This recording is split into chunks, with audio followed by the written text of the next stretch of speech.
أعوذ بالله من الشيطان الرجيم. بسم الله الرحمن الرحيم. قل يا أيها الكافرون لا أعبد ما تعبدون ولا أنتم عابدون ما أعبد ولا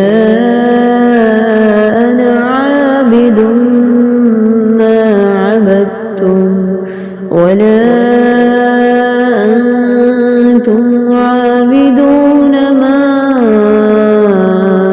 أعبد لكم دينكم